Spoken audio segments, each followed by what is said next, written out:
Hello and welcome to Under the Lights, the boxing talk show brought to you by Sportology TV with myself, Ali Drew. On the last episode, we were joined by Anthony Fowler, who was talking to us about what's next for him and also looking ahead to the fight that we had at the weekend, Usyk versus Chisora. We were also joined by Kash Farouk, who unfortunately had to have his fight cancelled due to a positive COVID test in his camp. And we were also joined by Tommy McCarthy, who went on to win that European Cruiserweight title. But on this week's episode, we have another cruiserweight joining us. He is the current Commonwealth champion and he's looking to add the British title to his collection on November 21st. It is Chris Billam Smith. Chris, how are you doing? Yeah, very well. Thank you. Yourself? Yeah, I'm good, thank you. So obviously you've got just over 2 weeks till your fight. So in the midst of camp, how is it going? Yeah, all good. It's the hardest couple of weeks now of, the longer rounds of sparring and recovery becomes more important and all those sorts of things. But you're also it's also a fun part because of all the extra sparring you have to do, and you're getting really close to fight night. Before we talk about your the fight you've got coming up, obviously at the weekend, as I just said, Tommy McCarthy was fighting for the European title. Did you watch it? And if you did, what did you make of that performance? Yeah, I watched the fight. Obviously for me, I was watching it with one eye on that after this fight, so hopefully fight the winner. But I thought it was quite a lackluster performance from Tommy, to be honest. I think I think he, maybe the no crowd affected him or something along those lines, but something didn't seem right. I've seen him box a lot better than that, and he's capable of better performances. And I could name a handful of British cruiserweights who would have beat both the lads on Saturday, myself and Deion included in that. But I thought it was a bit of a lackluster performance. But like I said, it's a different situation where there's no crowd, and maybe that's something that gets Tommy up for a fight and gets a better performance out of him. The main fight, obviously, that night was Usyk Chisora. Obviously, at heavyweight now, he's moved up, but having been, the cruiserweight king, what did you make of that performance? Do you think that he is now ready for the heavyweight division? Yeah, Chisora, a solid heavyweight. He's obviously got losses on his record, but he's given Dillian Whyte some great fights and he's put in some great performances over the years. And he did what again Saturday night. I think the size is a massive factor. Obviously, he had nearly 3 stone on Usyk, so I think that played a factor. But he showed his skills are all still there, and I think Chisora's style, where he really comes forward and puts it on people, I think that is the worst sort of style for Usyk because of the extra weight, and he just walked him down all night long. And I think someone a bit more methodical, a little bit more of a boxer and a bit tidier will probably benefit Usyk because they have set patterns and stuff, but you just never know what Chisora's going to do. So I think that's why he found it difficult, and the pressure just sort of took its toll, but he still came out on top. Yeah, because now I think Chisora's saying that he'll step into the White fight now. Povetkin's out. David Hayes saying he's not scathed, he's totally fine. I mean, fair play, he'll take any fight, won't he, Chisora? Yeah, that's it, and that's why people love him, because he builds a fight up very well, and he sometimes he's had a few poor performances, but the main fights against White and things like that, he's come to give it, and he will fight anyone. That's why people love him. Well, your fight in just over 2 weeks is against Deion Jumah. So you fought as amateurs back in I think 2012. Obviously, I've seen that you said you've sparred with him as a pro as well. Is this a fight that you wanted? Did you want to fight him as a pro? Yeah, absolutely. Ever since that fight, I thought I had a lot of learning to. I'd only had 19 fights, I think, when I boxed him in the ABA semi-final. It was 8 years ago. We sparred since. And yeah, I just always thought that we would box again because the quality he is and, the level that I aim to get to, even back then after I lost against him 8 years ago. So it was quite fitting that it's for a British title. Have you sort of been studying like his recent fights, and what sort of fight are you expecting? Are you looking to stop it early? What are you expecting? I'm expecting it to be a bit of a war at times, but also a bit of a chess match because we're both clever fighters. We can both box well, but we can both mix it up on the inside, and and come to fight. It's not going to be a boring fight. I can't see it being boring in any way, shape, or form. So yeah, that's. I think it's a really, really fan-friendly fight, and yeah, I think it could be anything could happen. It could go early, or it could end up going to points in a really competitive fight. But yeah, that's the beauty of the sport. Because you have, obviously, you were in fight camp, so you've had an experience of fighting in the sort of behind closed doors environment. Everything's completely different this year, really, the way it's all been done. Do you think that when you fought in fight camp, did you think the no crowd affected you? And do you think that maybe you'll have a slight advantage, the fact that you've experienced that already? Possibly it didn't affect me. You still had a ring walk. The cameras are all there, and the setup was all there. And as we saw on Saturday at Wembley Arena, it's the same. The setup's there, and the ring walks and the lights and everything. I think for me, as long as you've got the entrance tune and the lights, I think that's all I need. Don't get me wrong, I'd absolutely love to have fans there. That's it's half the reason I do the sport, because of the atmosphere and that feeling of winning in front of your friends and family. But it doesn't really affect me performance-wise. But it just depends if it gives me an edge on how it affects Deion, because if he deals with the situation, to be honest, I don't think it will. He's boxed away on away shows and stuff like that. Obviously against Sam Hyde, there wasn't many people there for him, and he performed all right then. So yeah, it just depends on how it affects Deion, because I know it won't affect me. You are fighting for the British title. What do you make of Riakporhe giving up the title? Obviously, great, because you've got the fight with Deion. But what do you think about him giving up that title? Yeah, I don't know. I thought it was quite a strange decision. He obviously won it in a very close fight against Jack Massey. I was there, talking that night on Sky, and I thought he'd probably fight Deion and then move on, just to sort of prove his sort of level, because he hasn't, although he's beaten a few people domestically, there haven't been clear-cut victories. He hasn't put in performances or dominated them like Lawrence Curley has, for example. And a lot of people thought he lost the Massey fight and the fight against me.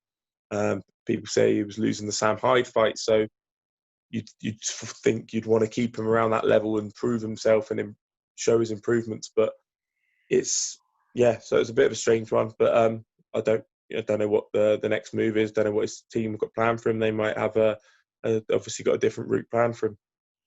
You just mentioned some names there. It seems like the cruiserweight division is doing amazing at domestic level. It seems like at the moment it's so strong. I would say in some ways it's almost more competition domestically than sort of worldwide. Really, like, you've really got to prove yourself domestically to sort of get anywhere, because it's tough.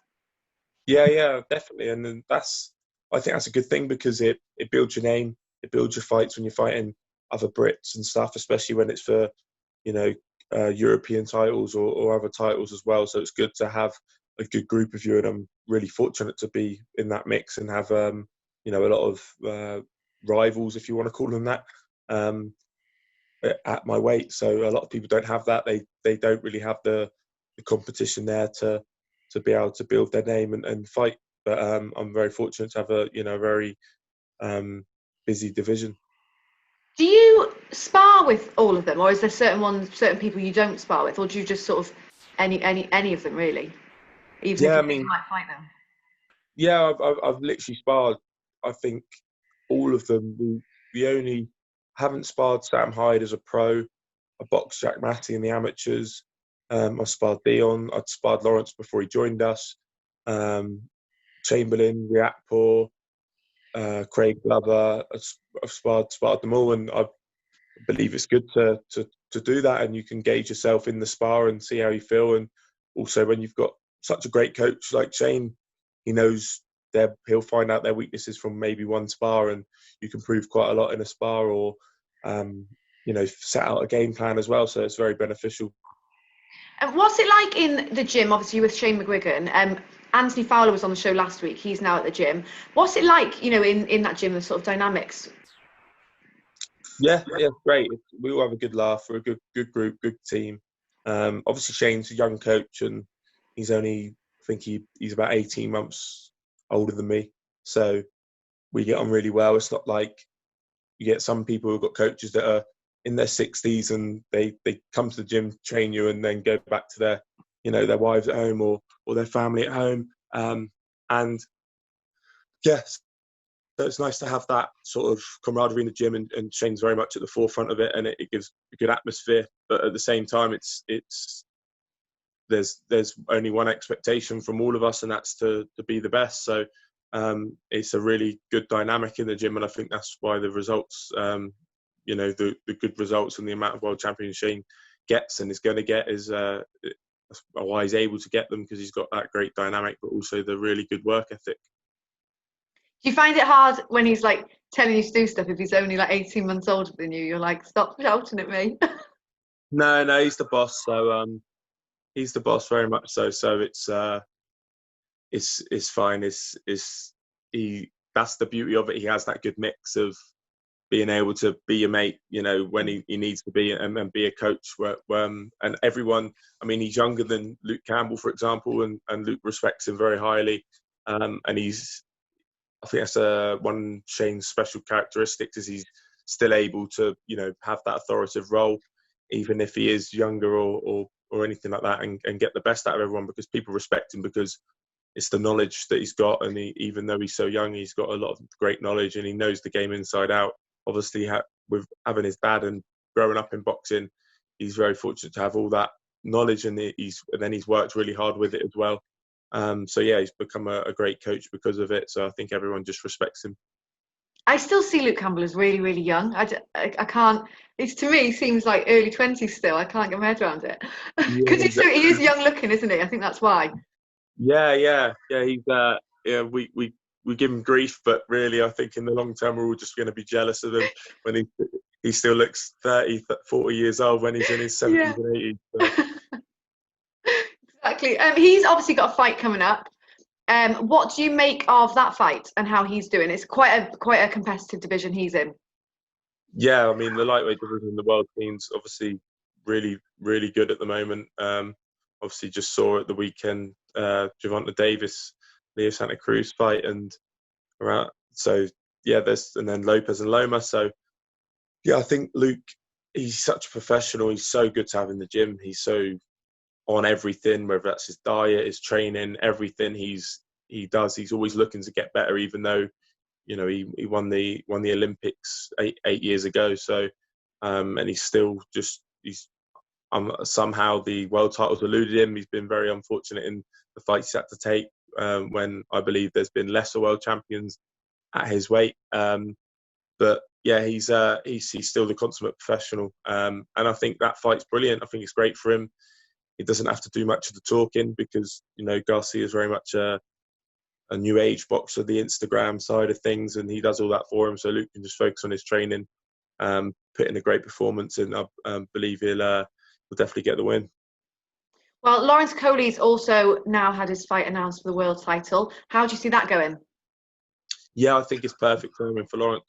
Glowaki's dangerous. He's only got a couple of losses, but I think, Lawrence has proven himself at, British, Commonwealth and European level. And I think Glowaki's style will be made for him.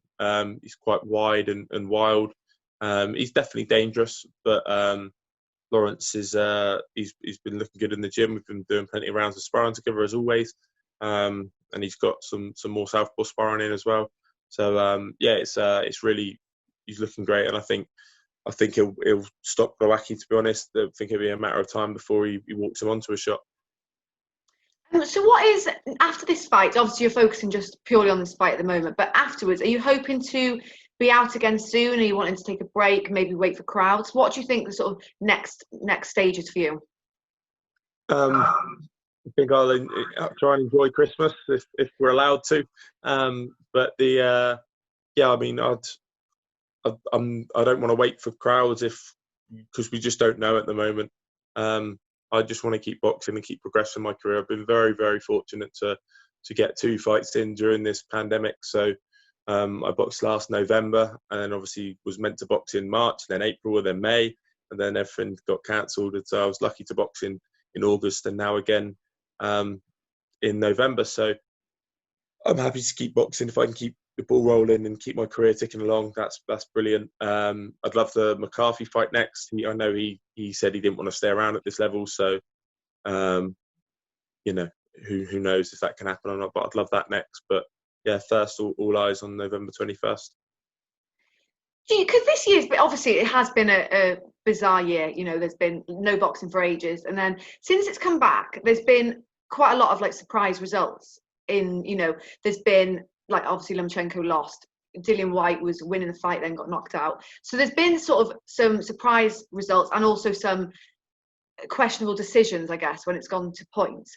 Do you think that there's been some sort of not normal or not expected results due to the fact that people have had time off, there's no crowds? Do you think that it's just going to be, a sort of the underdogs are going to be able to come through a bit more this year?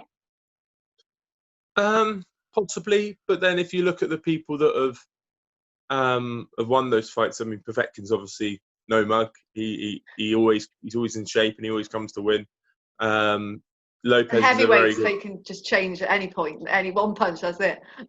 Yeah, exactly. So and that's exactly what happened in that fight. And then Lopez is an up and coming star, and maybe Lomachenko's very small for the weight and Lopez is very big for the weight. So I think it was just one of those. I think they just happened close together, and because there's a lot less fights now, with there being a limit on the number of fights on the shows, and a lot of world champions haven't been boxing and stuff like that, and haven't been able to get out. I wouldn't say it's a year. I just think it because there's less shows, there's less fights. I think it seems like maybe there's more upsets because they've all seemed to happen around a similar time. So.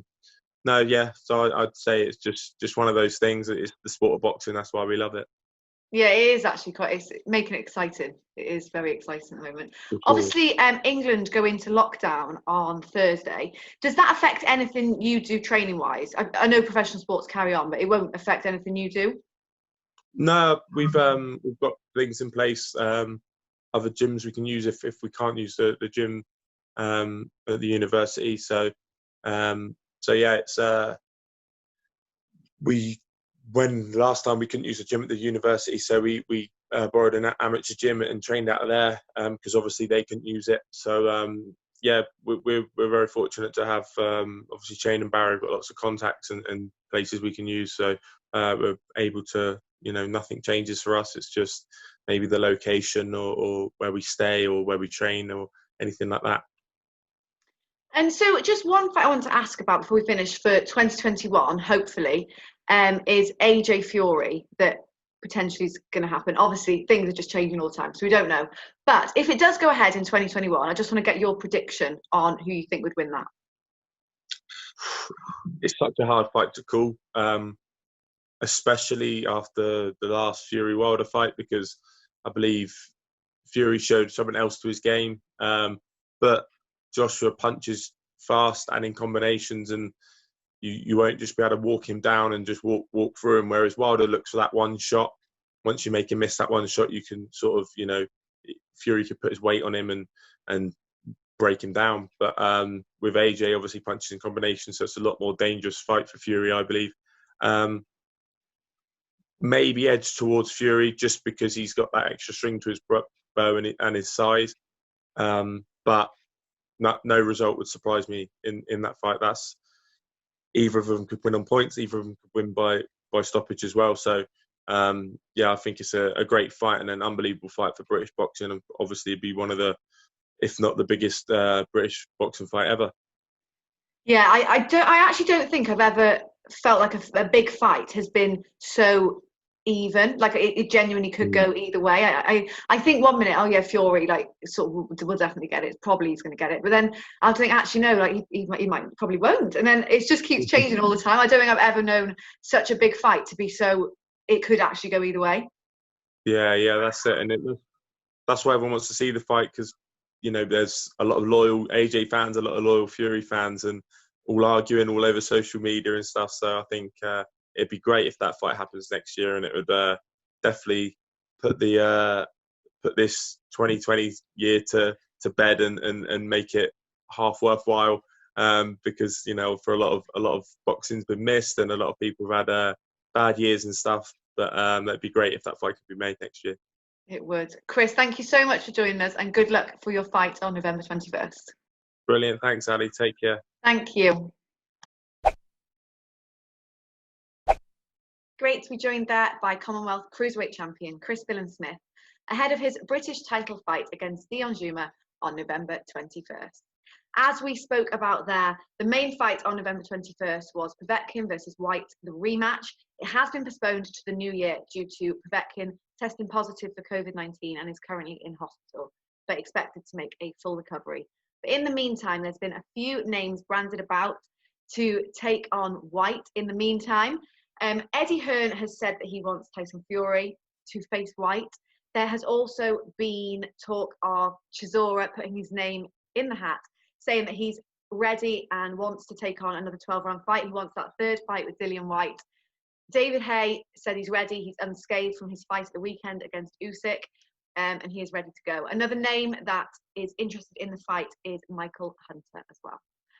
And just a little look ahead to this weekend, we have some more lightweight action, as if it's not been busy enough recently. Devin Haney returns to the ring against Gamboa. He is fighting for the WBC lightweight title, and I think all eyes will be on that based on the recent craziness of the lightweight division and the big knockouts that we've had, the upsets that we've had. So Devin Haney returns to the ring this weekend, and all eyes will be on him. Make sure you stay tuned. We have lots more coming up. Make sure you subscribe to the channel, leave us some comments so we know your opinions, and like, share, whatever you can to help us out. And we will see you next time.